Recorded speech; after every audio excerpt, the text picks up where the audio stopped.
New York.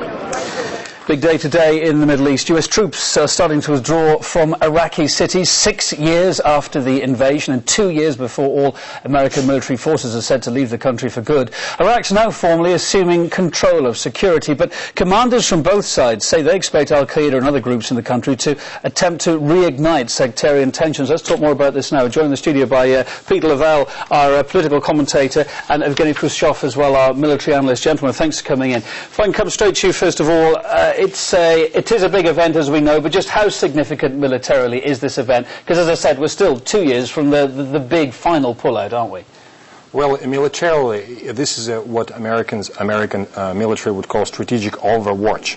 But bear in mind that substantially nothing is going to change within the foreseeable future till 2011, because all those 130,000 troops plus the same army of private contractors will stay in Iraq.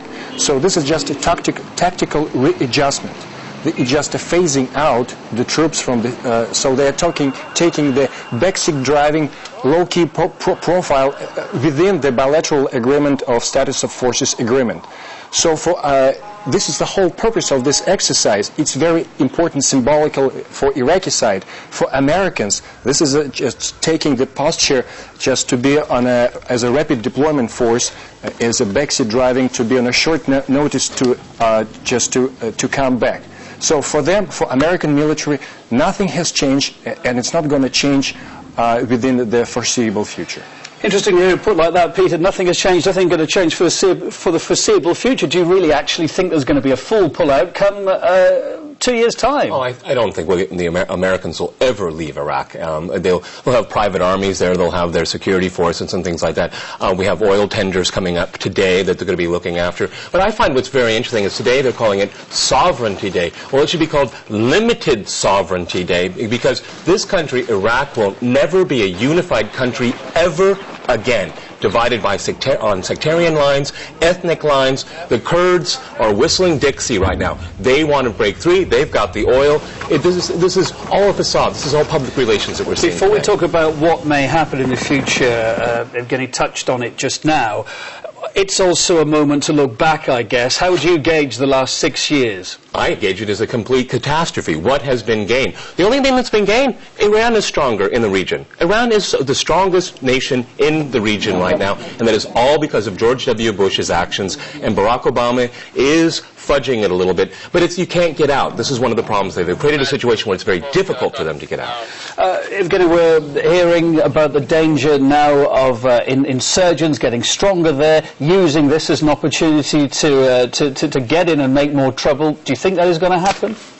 I think that the whole situation in Iraq will be exploited 100% by Al-Qaeda and their network and their associates in Pakistan.